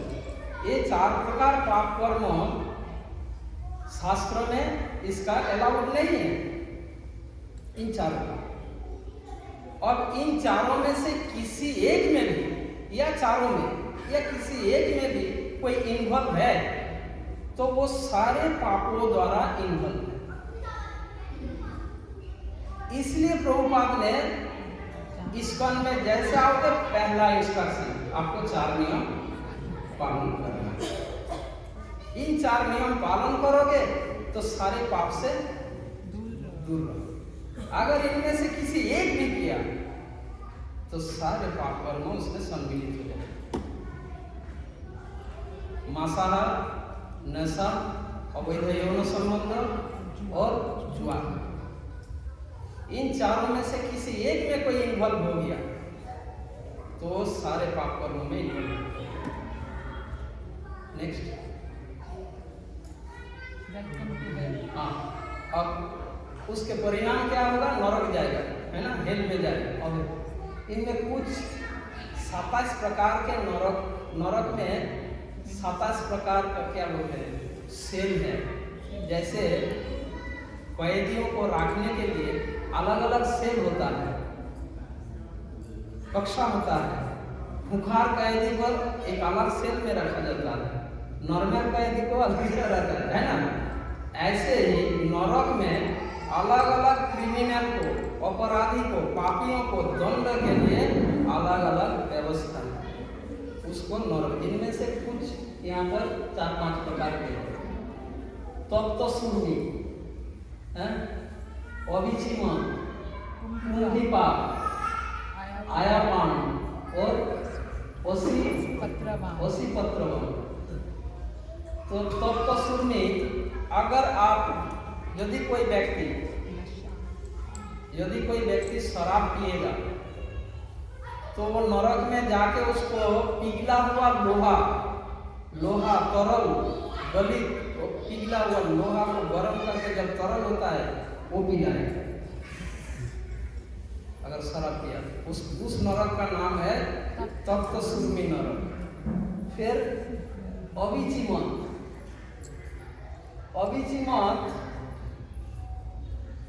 यदि कोई क्या बोलते हैं, कौन सा पाप करते हैं? नहीं, अवैध यौन संबंध करता है तो वहां पे एक लोहे का स्त्री मूर्ति रहेगा या लोहे का पुरुष मूर्ति रहेगा और लोहा गरम एकदम रेड, लोहे को गरम लाल जैसे गरम होता है ना, उसको जाकर आपको हाथ करना होगा, आलिंगन करना होगा। ऐसे अलग अलग नरक का है वर्णन है, टाइम कम है। आप जब भागवत 5th कैंटो पढ़ोगे उसमें सारे 27 प्रकार के नरक का वर्णन है, 5 स्कंद श्रीमद् भागवत का। ठीक है, नेक्स्ट। ये सब पिक्चर में देख लो, ये देखो इसको गरम लोहा पिला रहा है, वो देखो उसको आलिंगन करवा रहा है लोहे की मूर्ति से। इधर कौन देखा लोहे का स्त्री मूर्ति, और इसको बांध के खींच के लो काम करो, ऐसा है ना। मांसाहार करने वालों का एक अलग अलग, चारों पाप कर्मों का ऐसे अलग अलग नरक में जाएगा। नेक्स्ट।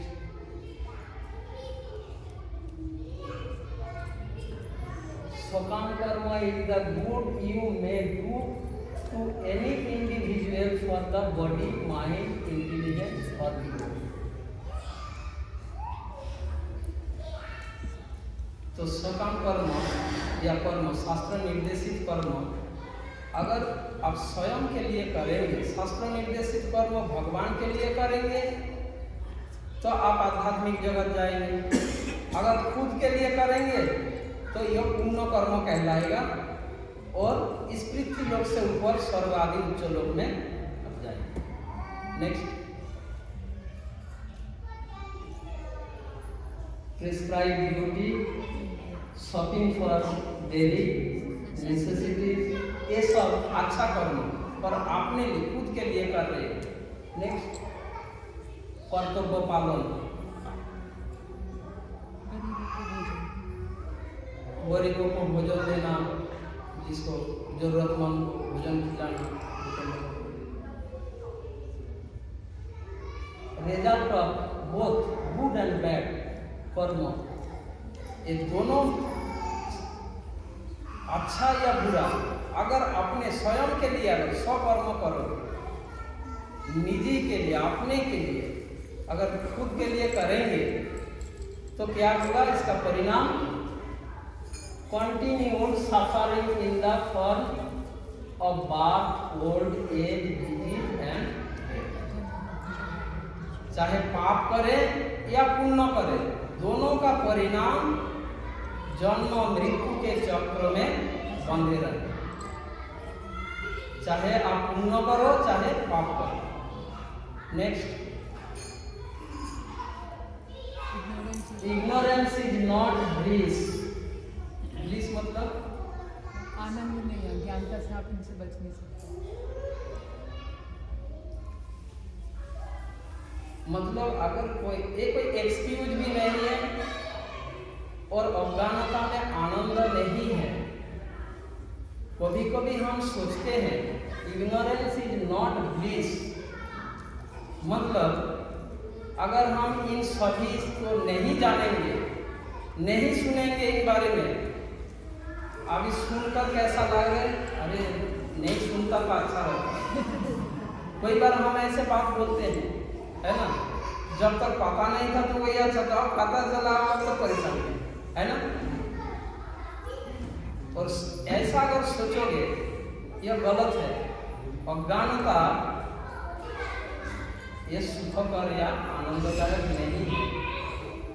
यानी कोई अगर इस विषय में अज्ञान ही रहे, इनसे दूर रहे, तो ये इन कष्ट से बच जाएंगे, ऐसा संभव नहीं है। इसका मतलब ये। नेक्स्ट, इग्नोरेंस ये अज्ञानता आपको पाप कर्मों में बाध्य करेंगे। तो कैसे आप सुखी हो सकते हैं? इससे कैसे बच सकते हैं? अज्ञान रहेंगे तो इससे बच नहीं सकते, क्योंकि अज्ञानता आपको पाप करने में बाध्य करेंगे और आपको कष्ट भोगने में बाध्य होगा। नेक्स्ट, और इस प्रकार से हम अपने कर्मों के कारण 84 लाख योनियों में भ्रमण कर रहे हैं। जैसे जैसे कर्म कर रहे हैं उसके अकॉर्डिंगली हमें अलग अलग योनियों में, शरीरों में जन्म लाभ होता है।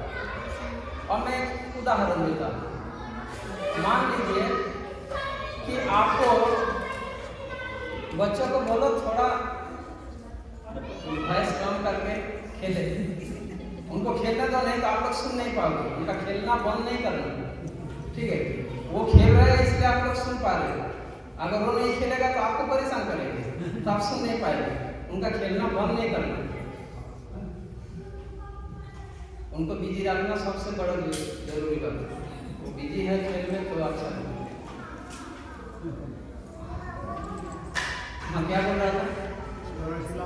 हाँ, तो जैसे जैसे हम कर्म करते हैं उसके अकॉर्डिंगली हमें अलग अलग योनियों में जन्म होता है। मान लो अभी कोई व्यक्ति को स्विमिंग बहुत पसंद है, स्विमिंग करना उसको बहुत पसंद है और स्विमिंग करता है, ये करता है, वो करता है। अब शरीर त्यागते समय वही चिंतन हो रहा था और स्विमिंग उनका, स्विमिंग में वो भी होता है, क्या बोलते हैं, जुआ भी हो जाता है। स्विमिंग के लिए खेलता है ना, मैच खेलता है, वो करता है, वो करता है बहुत। तो अगले जन्म आपको क्या होगा? जल में रहने वाले कितने प्रकार के हैं? जलजा नवलक्षणी, 9 लाख प्रकार के एक्वेटिक, जल में रहने वाले 9 लाख प्रकार के प्राणी हैं। उनमें से किसी एक शरीर में आपका जन्म होगा। जाओ तैरो, तैरने का इच्छा है ना, ये मनुष्य शरीर में पाकर बहुत तैरना चाहते हो, जाओ जलजा नवलक्षणी। अभी मानो किसी को नेकेड रहना बहुत पसंद है, शरीर में वो कपड़ा पहनता ही नहीं, बहुत ही छोटे मोटे कपड़ा पहनकर वो अपना शरीर दिखाना चाहता है। आज के मॉडर्न सोसाइटी यही हो रहा है। चड्डी पहन के मंदिर आ जाता है ना, क्या बताए। अब अगले जन्म भगवान दे ठीक है, तुम्हें कपड़ा पहनना पसंद नहीं है, पेड़ का जन्म जो कपड़ा पहनना नहीं पड़ेगा। पशु पक्षी कपड़ा पहनता है क्या? उसके कर्मों के अकॉर्डिंग बनेगा, जिस जन्म में जिस शरीर में उनको कपड़ा पहनने की जरूरत न पड़े। बस ऐसा ही शरीर में तो जैसा कर्म ऐसे करते हैं। तो 84 लाख योनियों में से किसी न किसी योनि में वो जन्म लिया। नेक्स्ट, इसीलिए कर्म तत्व को हमें समझना है। भगवान गीता में ये बताए किम कर्म किम अकर्मेति कवयोपि अत्र मोहिता तत्ते कर्म प्रवक्ष्यामि यद्यथा मोक्ष से वसुधा। ये जो अशुभता, अब तक हम जो हमारी अशुभ स्थितियों का वर्णन हमने सुना, हमारे एक्शन के कारण हमें जिन जिन अशुभ स्थितियों से गुजरना पड़ रहा है, इन अशुभ स्थितियों से अगर मुक्त होना है तो कर्म तत्व को जानना होगा। कर्म क्या है, अकर्म क्या है ना, विकर्म क्या है, किम कर्म किमो कर्म है। क्योंकि विचारवान बुद्धिमान व्यक्ति भी इसे निर्धारण करने में भ्रमित हो जाता है, कंफ्यूज हो जाता है। इसलिए कर्म तत्व को मैं बता रहा हूँ, सुनो, गीता में भगवान ये बता। नेक्स्ट,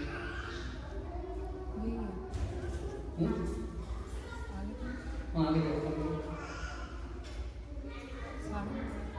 नहीं, इसके आगे क्या था ये देखा। द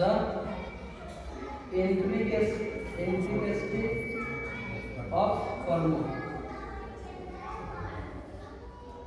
मतलब 5 माइनस कर्म एक दूसरे से कटेंगे नहीं ना।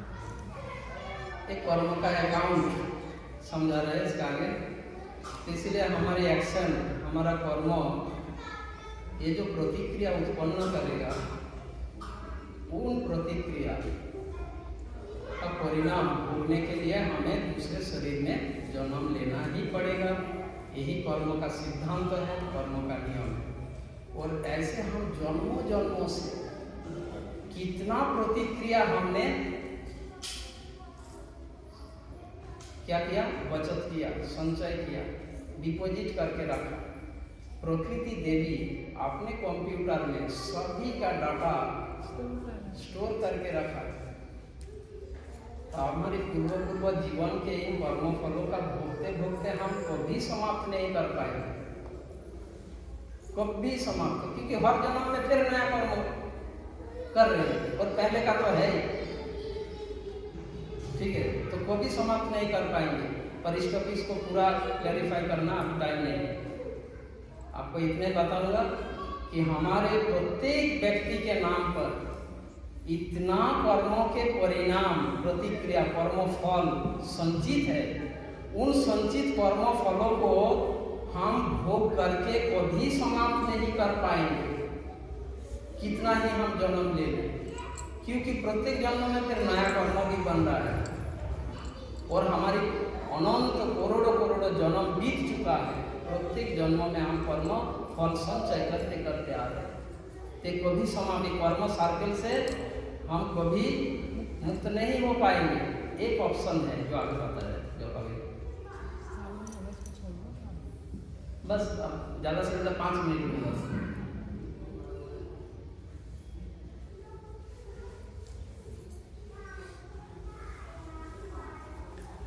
ये जो कर्म फल हमारा संचित है, ये 5 प्रकार से यहाँ पर बताया गया है। कैसे कर्म फल का रिएक्शन हमें मिलता है। इंस्टेंट कर्म, डिलेड कर्म, कलेक्टिव कर्म, इंडिविजुअल कर्म और दैववाद एंड कर्मवाद, role of destiny and endeavour. यानी कभी कभी देखो, कभी कभी हमें ऐसा परिणाम मिलती है जो जिसका कारण जो कर्म हमने किया है, ऐसा भी होता है। मैं एक छोटा उदाहरण देता हूँ।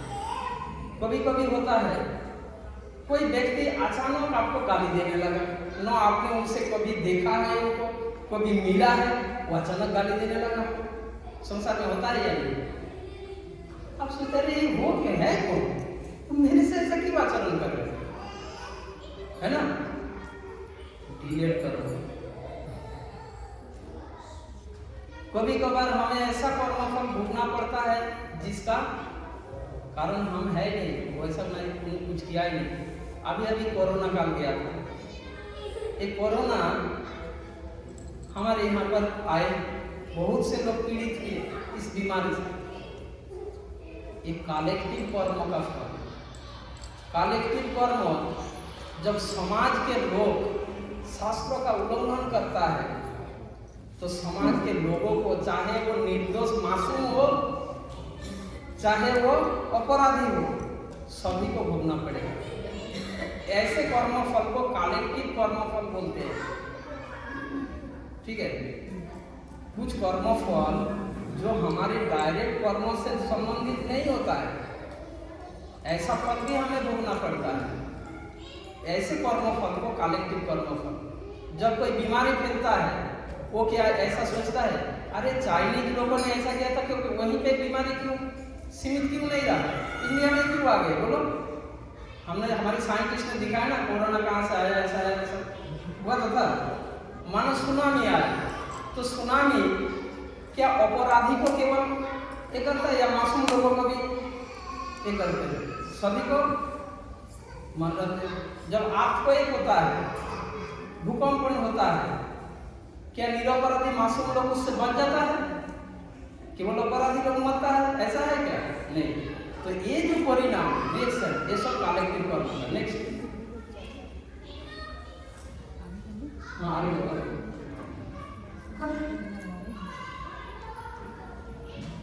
चलो।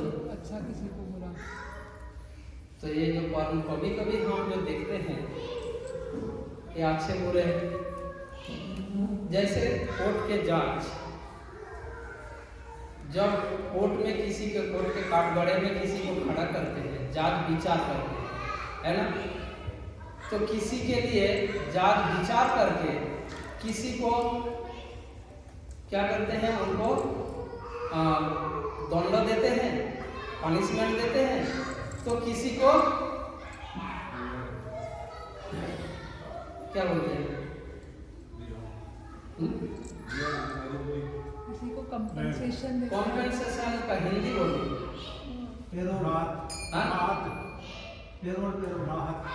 नहीं, किसी को तो वो मुआवजा मिल रहा है, तो किसी को दंड मिल रहा है। तो ये हम समझ नहीं पाते। ठीक है, मैं एक भौतिक उदाहरण दूंगा 1 मिनट का, जिससे आपको ये बात समझ आए। ये भौतिक जगत सुधार गृह है, शास्त्र में इसको हॉस्पिटल भी कहा जाता है, हमारी भाषा में बता रहा हूं। सुधार गृह जैसे हॉस्पिटल में मानो 2 पेशेंट, 2 मरीज पास बेड में है, दोनों बेड में 2 मरीज है। अब डॉक्टर आते हैं, एक मरीज के लिए डॉक्टर निर्देश देता है इसको बिल्कुल खाना नहीं देना, भोजन देना ही नहीं।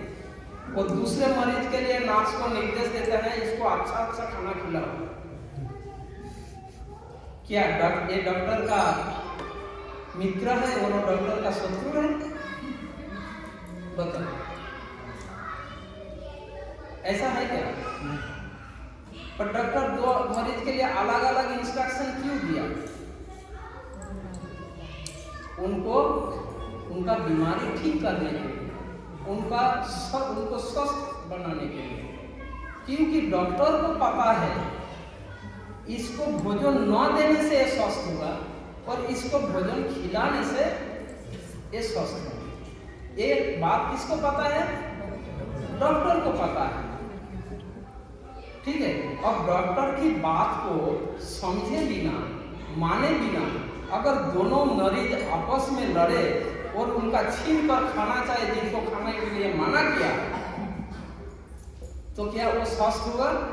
या चोरी छुपी वो खाते रहे डॉक्टर के मना करने के बावजूद, तो क्या वो स्वस्थ होंगे? ठीक उसी प्रकार इस भौतिक संसार में कोई अच्छे जीवन में तो कोई कष्टकर परिस्थिति में है। ये व्यवस्थापना भगवान के द्वारा, प्रकृति द्वारा हमें सुधारने के लिए, हमारे लिए कष्ट में ही मेरे सुधार के लिए अच्छा है, इसलिए ये स्थिति। और किसी को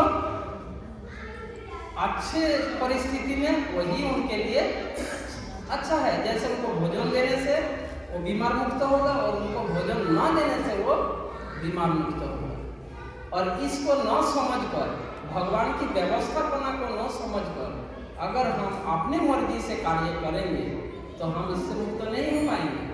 तो ठीक उसी प्रकार ये जो भौतिक संसार में कोई अच्छी स्थिति में है, कोई बुरी स्थिति में है, ये सभी भगवान के निर्देश के अनुसार प्रकृति द्वारा निर्मित यह व्यवस्थापना। अब इस व्यवस्थापना को हमें स्वीकार नहीं होगा, और स्वीकार करते हुए हमें क्या करना, जो पहले मैंने बताया था कि लास्ट में बताऊंगा कि इस अवस्था से हमें कैसे निकलना है, वो है हमारी स्वभाव को बदलना होगा। कैसे बदलेंगे आज टाइम नहीं है, मैं आपको बस क्षमा चाहूँगा। ऑलरेडी मैं ज़्यादा टाइम ले लिया, तो आगे की क्या है आप ध्यान से।